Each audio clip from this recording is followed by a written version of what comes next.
Hey everybody, my name's Torin Rage, and I'm going to give a little build slash how-to Demon Hunter guide here for the Gears of the Dreadlands set, also known as the God set for Demon Hunters, which is the new set for Season 21, and is super popular right now.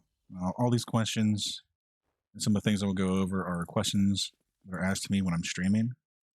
You can check that out in the links down below, and we're just going to jump right into this. The basic set is the Gears of the Dreadlands set, also known as the God set. The set bonuses are, for the 2-piece, you gain 4 seconds of momentum when attacking with a primary skill, and it stacks up to 20. Your primary skill deals 10% increased damage per stack of momentum. That is 200% increased damage when you are at the 20 stacks.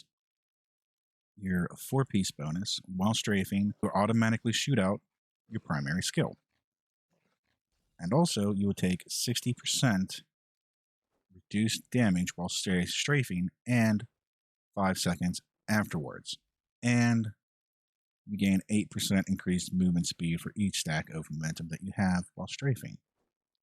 The 6-piece will make your primary skills deal 10,000% more damage. Along with the 6 pieces of the Gears of the Dreadlands set, I use a Flavor of Time. That is preference. You can also use a Squirt's Necklace if you can keep the buff up. But the quality of life of having the pylons last pretty much the entire rift, especially if you're doing speed runs, is amazing. You'll also be using Wraps of Clarity. Your hatred generators reduce damage taken by up to 50%. Primary skill is Hungering Arrow for this build, and you will be shooting it off constantly, so you will always have, for the most part, up to 50% damage reduction. Your belt that you will use for this is called Hunter's Wrath. Your primary skills attack 30% faster and deal up to 200% more damage. You're always firing off Hungering Arrows, which is a primary skill, so it's just a bigger damage buff for your Hungering Arrow. Rings for the build is Focus and Restraint. They synergize beautifully with the Gears of the Dreadlands set. When you hit with a resource generating attack or primary skill, you deal 50% increased damage for 5 seconds. Second part, when you hit with a resource suspending attack, you deal 50% increased damage for 5 seconds. Strafe spends your hatred for 50%. Your Hungering Arrows that you shoot out periodically to keep your momentum stacks up is a generator. So now you have a 100% increased damage. Now, bows for the build can be very varied, but this is pretty much the standard hand crossbows that everyone uses. It is Bequest and Dawn. You need Dawn so you can keep up your Vengeance. You want to get as close to 65%, the reduced cooldown of Vengeance as you can. It rolls between 50 and 65%. So you really want to get as close to 65% as possible. The reason for that is if you get 65% on your Dawn, like this Dawn here that I have, you only need 37% cooldown in general to have 100% uptime on Vengeance, which is you use Darkheart. That is another 50% damage reduction on top of Vengeance itself giving a 40% increased damage. Now for your cube, there is the 9th series satchel. This was also buffed for Season 21. Hungering Arrow is guaranteed to pierce and deals up to 600% increased damage. You'll also be using Death Diggers. Primary skills that generate resource deal 100% additional damage. Another huge increase. And then for your jewelry slot, you'll be running the basic convention of elements. When it hits the cold cycle, you'll get another 200% damage spike, which is quite nice. This build does a lot of damage. It is super fun to play, in my opinion. But we'll go over everything you need for this. Now, your primary skill will be Hungering Arrow. You will use the Devouring Arrow, which then turns Hungering Arrow to cold. Each consecutive pierce increases the damage of the arrow by 70%. Your Hungarian arrows are guaranteed to pierce based on the satchel. So this is your main damage source right here. This is your bread and butter. Does all of your damage. Strafe does some damage, do not get me wrong, but it's very minimal. You're looking around 40 million or something is what I deal with 1500 Paragon. So it's not bad. It's minimal, but it's consistent chip damage. Now, for the runes that you can run with Strafe, you run Stinging Steel, Drifting Shadow, or Rocket Storm. Drifting Shadow, you gain increased movement speed of 100% while using Strafe. This is good for your speed runs, your T16s, all that fun stuff.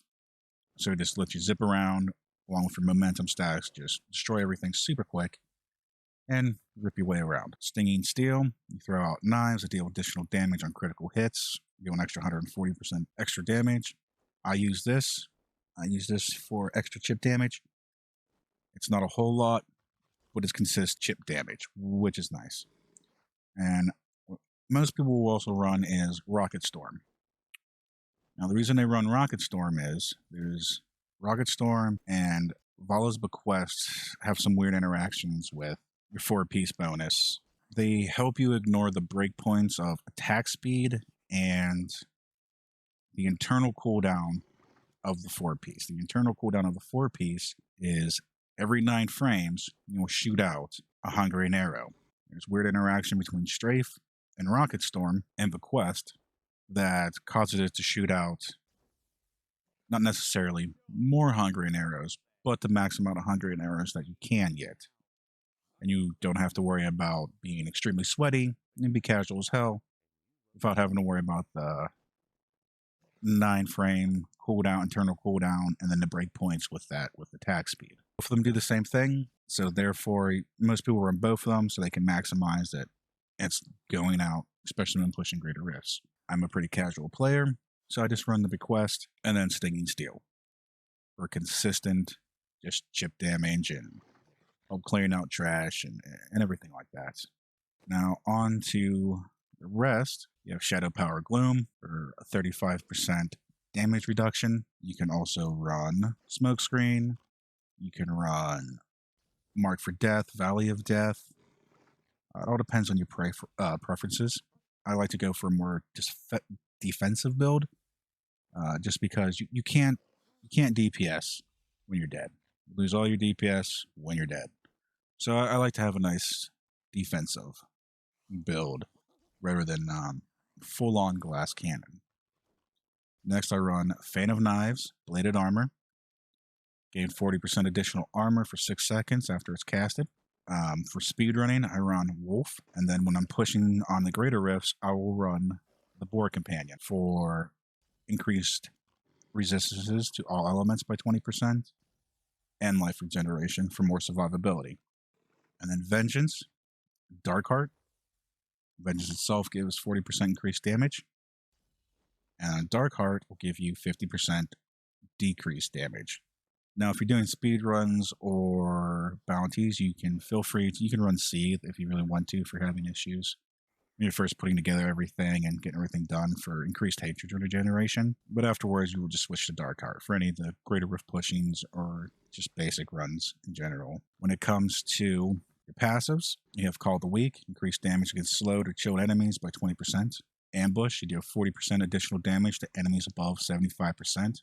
These are just staple Demon Hunter passives that pretty much every build has. I like to push every so often with friends or viewers, so I run Awareness for a cheat death.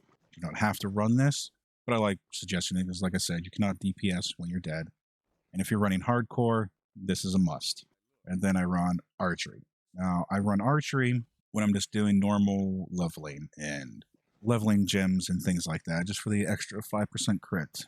When pushing, you have other options such as Numbing Traps, enemy slowed, chilled, or hit with Fan of Knives, Spike Trap, Caltrops, Grenades, Sentry Fire. All their damage is reduced by 25% for 5 seconds. You can also use Perfectionist, reduces discipline cost of all skills by 10%, which is good for Gloom. And then your armor and resistances to all damage types is increased by 10%. More toughness, more survivability, super useful. You can also use steady aim. As long as there's no enemies within 10 yards of you, all of your damage is increased by 20%. Now, this may seem like a large distance, but this circle right here for the waypoint, this is what Diablo considers 10 yards. Your flag is 15 yards. Kadala goes around the 20-yard mark. And Oric down here, right to his little ghostly buttocks, he is around, I do believe, 35 yards, maybe 40. The main one you need is, this is 10 yards right here, this circle around you. So as long as there's no monsters within this circle, you'll have 20% increased damage. I figured I'd throw that in there. Not a lot of people talk about the yard system in Diablo, how it's a little different. If you're speed farming, you can use hot percent, increase movement speed by 20% for 4 seconds when you hit an enemy. You can also use leech too when you're pushing or solo pushing. It's life per hit, which, I mean, it's not bad or whatnot. But if you also use ballistics, especially if you're using Rocket Storm with strafe to gain like the maximum of everything, it will just increase the damage from 130 to 230% for rockets, which will just give you just some more damage. Gems, your main staple is Simplicity Strength, increases the damage of your primary skills. Green Arrow is your primary skill. That is a must-have. Now you have Tengook, increased damage while channeling a skill, and increased armor while you're channeling. Both of them stack up to 10 times. So it's damage and survivability. Strafe is a channel. As you can see right above Fan of Knives, stacks up to 10.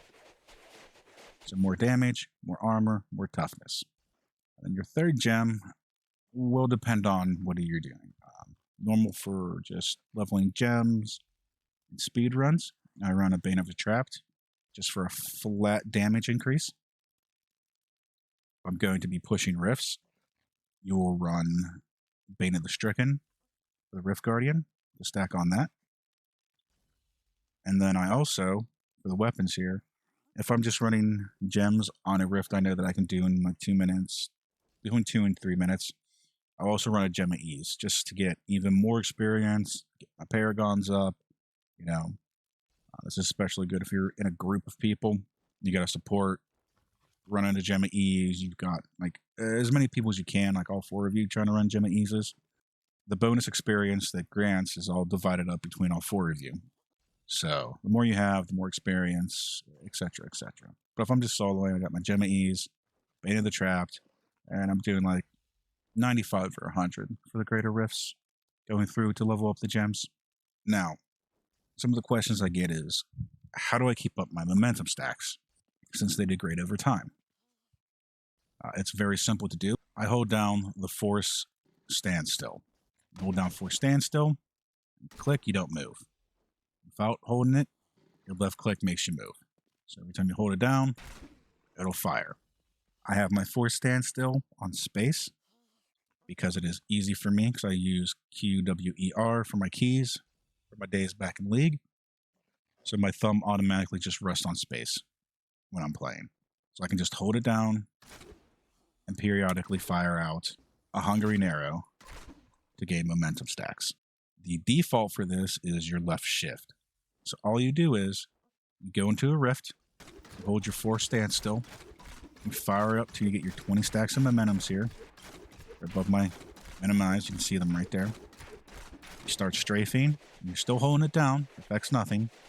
And every so often, for a couple of seconds, I will just fire between 1 and 3 seconds, just fire off a Hungering Arrow, and it'll bring your stacks back up. That is how you keep your momentum stacks up. You throw out extra Hungering Arrows. Hungering Arrows go all over the place, piercing everything, doing tons of damage. It's great. And as you can see, you got Reps Clarity up the whole time. And if any of this was actually hitting monsters, you'd have your focus and strain up for your damage. So that is how you keep your momentum stacks up. It's a very simple play. It is very, very simple play style. and I don't find it super clunky. As you can see, going down forced standstill every so often, I get a quick little pause in my movements, but I'm still going, and Hungering Arrows are flying everywhere. Now, as for Paragon, for what you want, for me, I went cooldown reduction, crit chance, crit damage, and then attack speed. Defensive, I want all resist, armor, life, life regen. Utility, I want resource cost reduction into area damage, life per hit, then gold fine. Movement speed first. Now you can see I have points in vitality. Like I said, I do enjoy survivability, so I try to have at least 700,000 life minimum, so I'm not super squishy. And then I put the rest in my main stat of dexterity after that. Now, the higher I go for pushing, I may add up to 300 vitality. That all depends how things are going and how tanky I feel with the rifts. And for the gear, looking for area damage, all resistance. You can have some resource cost reduction as well. For your bracers and your amulet, you're looking for cold skills. Increase cold skill damage, since Hungering Arrow is cold. So get as much of that as you can as well. And that's the basic, crit chance, crit damage, area damage, especially if you're pushing and then pushing in groups. Elemental resists everywhere you can get them. I run a diamond and a helm for the cooldown reduction. I run diamonds in the chest for the all resist. And the same goes with the pants, diamonds as well for the all resist.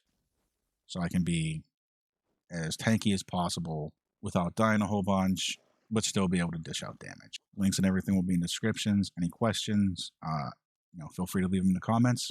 Thanks for watching.